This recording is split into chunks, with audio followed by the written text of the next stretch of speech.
ترکیہ اور شام میں پیر کی صبح 7.8 شدت کے زلزلے نے کئی عمارتوں کو ملبے کا ڈھیر بنا دیا، جس کے نتیجے میں 4,000 سے زائد افراد جاں بحق ہو گئے، جبکہ ہلاکتوں میں اضافے کا خدشہ بھی ظاہر کیا جا رہا ہے۔ خبر رساں ایجنسی کے مطابق المناک زلزلے کے باعث شام اور ترکیہ میں 4,000 سے زائد لوگ جان کی بازی ہار گئے، جبکہ 15,800 سے زائد افراد زخمی ہیں۔ ترکیہ کے سرکاری ٹی وی کے مطابق زلزلے سے 10 صوبے متاثر ہوئے۔ ترکیہ کے صدر رجب طیب اردوان نے کہا ہے کہ 100 سے زائد عمارتیں زمین بوس ہو چکی ہیں۔ انہوں نے کہا کہ ابھی اس بات کا اندازہ نہیں لگایا جا سکتا کہ ہلاکتوں کی تعداد میں کتنا اضافہ ہوگا۔ امدادی کارروائیاں جاری ہیں۔ ابتدائی زلزلے کے بعد 100 سے زیادہ آفٹر شاکس آئے، جبکہ دن کے وقت ہی 7.7 شدت کا ایک جھٹکا بھی آیا، جس سے ریسکیو کی کوششوں میں خلل پیدا ہوا۔ یورپی بحیرہ روم کے زلزلہ پیما مرکز نے کہا ہے کہ دوسرے بڑے زلزلے کا مرکز ضلع کہرمان ماراش سے 67 کلومیٹر پر تھا، جس کی گہرائی 2 کلومیٹر ہے۔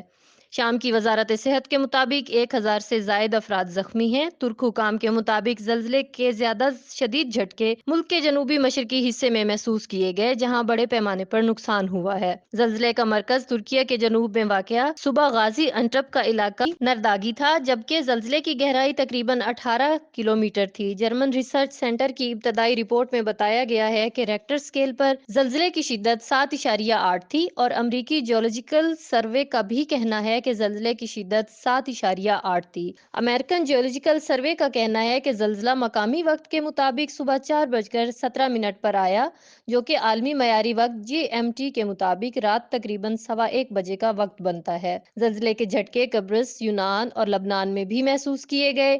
ترکیہ کی ڈیزاسٹر مینجمنٹ ایجنسی کے مطابق زلزلے کی شدت 7.4 تھی، جبکہ USGS نے یہ بھی بتایا ہے کہ کچھ جھٹکے 15 منٹ بعد بھی محسوس کیے گئے، جن کی شدت 6.7 تھی۔ یروشلم اور بیروت کے انٹرنیٹ صارفین نے بھی سوشل میڈیا پر پوسٹوں میں بتایا کہ وہاں بھی شدید جھٹکے محسوس ہوئے۔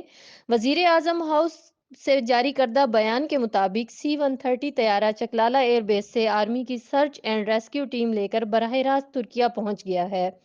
امدادی سامان میں سردی میں استعمال ہونے والے خیمے، کمبل اور دیگر اشیاء ضرورت شامل ہیں۔ بیان کے مطابق 8 فروری سے ہر روز PIA کی پروازوں کے ذریعے اسلام آباد اور لاہور سے 15 ٹن امدادی سامان ترکیہ اور شام بھجوایا جائے گا۔ دوسری طرف جرمن ریسرچر فرینک ہوگر بٹس کے مطابق پاکستان اور انڈیا کے لیے اگلے 72 گھنٹے انتہائی اہمیت کے حامل ہیں۔ ان کا کہنا ہے کہ پاکستان اور بھارت میں زلزلے کے قوی امکانات واضح ہیں۔